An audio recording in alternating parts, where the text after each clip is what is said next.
আপনার মনের রাগ অভিমানের এতটুকু ছায়া আপনার শুশ্রূষায় নেই চারু। কি করে পারেন আপনি? আপনাকে যত দেখছি অবাক হয়ে যাচ্ছে চারু। আপনি যে আমার কতটা জুড়ে আছেন তাকে আপনি কোনোদিনই বুঝবেন না। রাগ অভিমান খুব তুচ্ছ তার সামনে। दस लैना की नखरा दिखा के दिल दिया गल्ला करांगे नाल नाल बह के अख नाले अख नू मिला के दिल दिया गल्ला।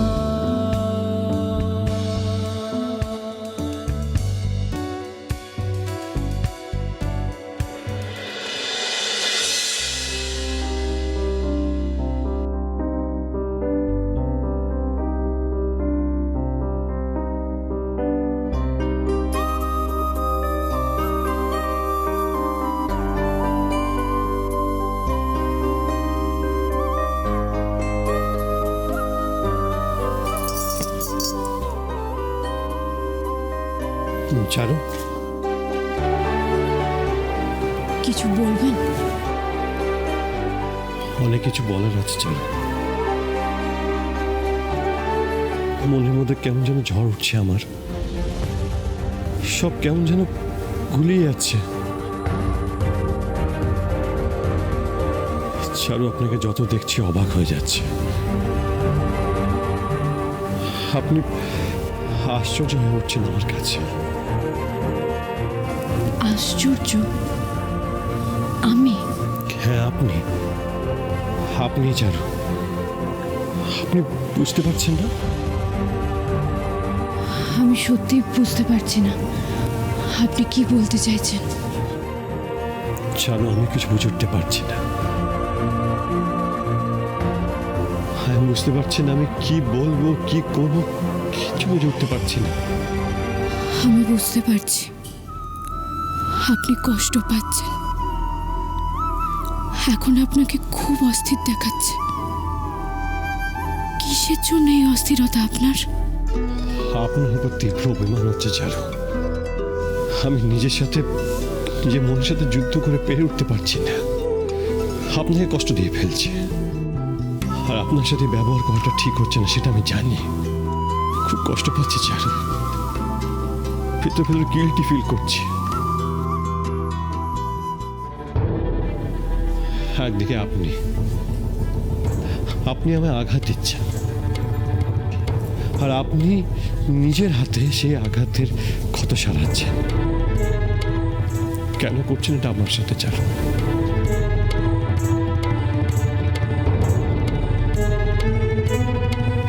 আমার প্রেম, বিশ্বাস, ভালোবাসা সব কেমন যেন মিলেমিশে এক হয়ে যাচ্ছে। কোনো নির্দিষ্ট সিদ্ধান্তে আমি স্থির হতে পারছি না। আমার খুব অশান্ত লাগছে চারু।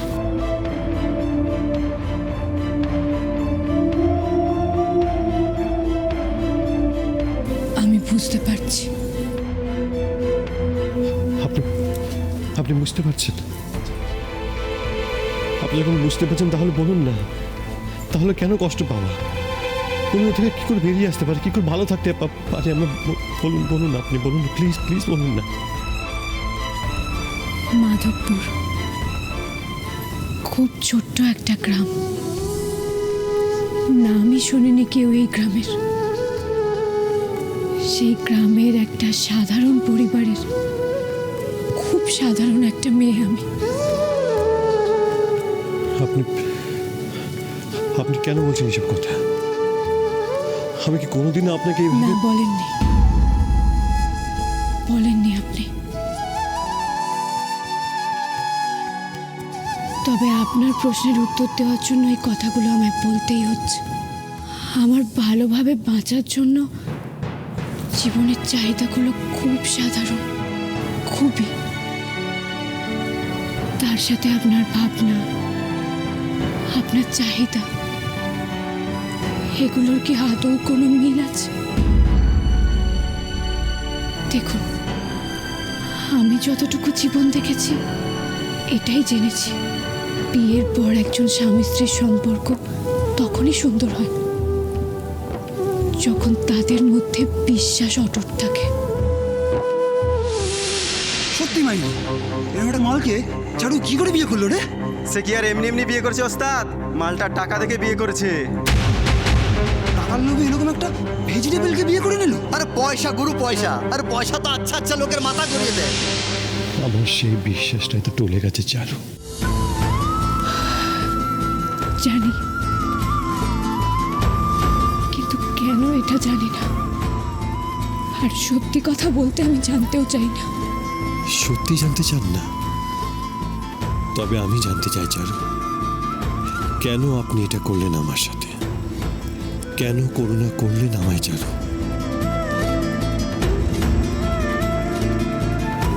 একটা কথা বলতে চাই আপনাকে। হ্যাঁ বলুন। আপনার যোগ্য স্ত্রী হওয়ার জন্য আমায় যা যা পরীক্ষা দিতে হয় আমি দেব। আপনার মনে আমার প্রতি বিশ্বাস ভরসা ফিরিয়ে আনার জন্য আমি সব কিছু করতে রাজি। সব। কথায় বলে চোখ কখনো মিথ্যে কথা বলে না। আমি চাই এমন একদিন আসুক যেদিন আর মুখে বলে কিচ্ছু বোঝাতে হবে না। আমার চোখে চোখ রাখলেই আপনি সবটা বুঝতে পারবেন। আপনি সেদিনই বুঝতে পারবেন আমার পৃথিবীটা শুধু আপনাকে ঘিরে, শুধু আপনাকে। কারোর চোখে চোখ রাখার সৌভাগ্য আমার কোনোদিন আসবে না চারু, সেটা তো আপনি জানেন।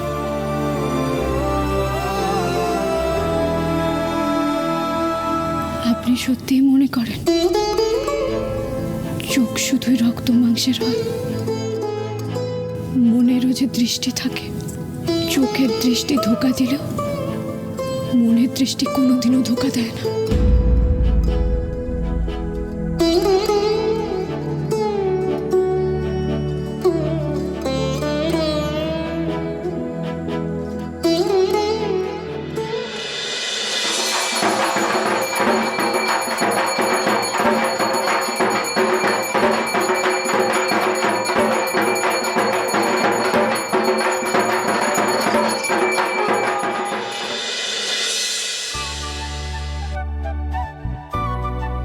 চারু, আজ কিন্তু তোমাকে একটা বড় দায়িত্ব নিতে হবে। চারুই? হ্যাঁ মা, এটা বহু বছর ধরে আমাদের বাড়িতে চলে আসছে। আমরা এখনো দুর্গাপুজো করিনি বটে, কিন্তু তাই বলে মায়ের আরাধনা করব না তাই কখনো হয়? আমরা নবমীর দিনে পুণ্যতিথিতে ঘট পুজো করি। এটা বহু বছর ধরে আমাদের বাড়িতে চলে আসছে। আজ তাহলে আমাদের বাড়িতে পুজো হবে? হ্যাঁ হবে, কিন্তু তার আগে হবে ঘট প্রতিষ্ঠা। তুমি তো এই বাড়িতে নতুন এসেছো, কিছু তো জানো না, তাই ভালো করে মন দিয়ে সব শুনে বুঝে নাও। আর আমি এই বাড়ির নতুন বউ নই, আর নাকি বউই নই? তুমি এই বাড়ির নতুন বউ চারু, বড় নাত বউ, তাই ঘট প্রতিষ্ঠা করার দায়িত্ব তোমার। ঠাম্মি, বলছি যে আমিও তো এই বাড়ির নতুন বউ, তাহলে চারু কেন একা ঘট প্রতিষ্ঠা করবে? চুমকি, তুমি যেদিন প্রথম এই বাড়িতে বউ হয়ে এসেছিলে সেদিন দিদিভাই তোমায় কিছু কথা বলেছিল, মনে আছে তোমার? কি বলেছিল কাকিমণি? সেদিনও তুমি ঠিক এরকমই একটা প্রশ্ন করেছিলে, একটু মনে করে দেখো। ও, ওই মা বলেছিলেন চারু নাকি এবারের বড় বউ। বাড়ির বড় বউয়ের অনেক বেশি দায়িত্ব থাকে, আর যে দায়িত্ব নেয় তাকে সমস্ত কাজে প্রথমে এগিয়ে আসতে হয়। তাই বাড়ির বড় বউ হিসেবে এই বাড়ির মহানবমীর ঘটটা আজ চারুই প্রতিষ্ঠা করবে।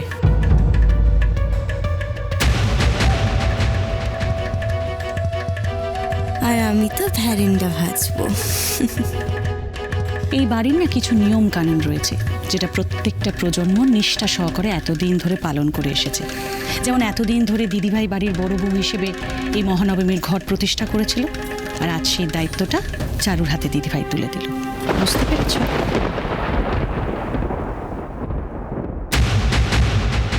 হ্যাঁ মা, তোমরা এই মল্লিক বাড়ির উত্তরসূরি, সেজন্য সমস্ত কিছু নিয়ম তোমাদের ভালো করে বুঝে নিতে হবে।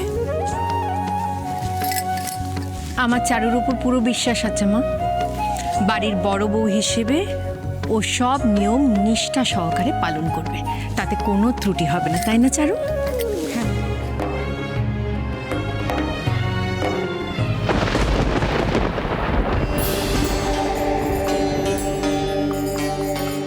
চারুকে নিয়ে তোমার এই দম্ভ কি করে ভাঙতে হয় তা আমি দেখিয়ে দেবো মল্লিকা।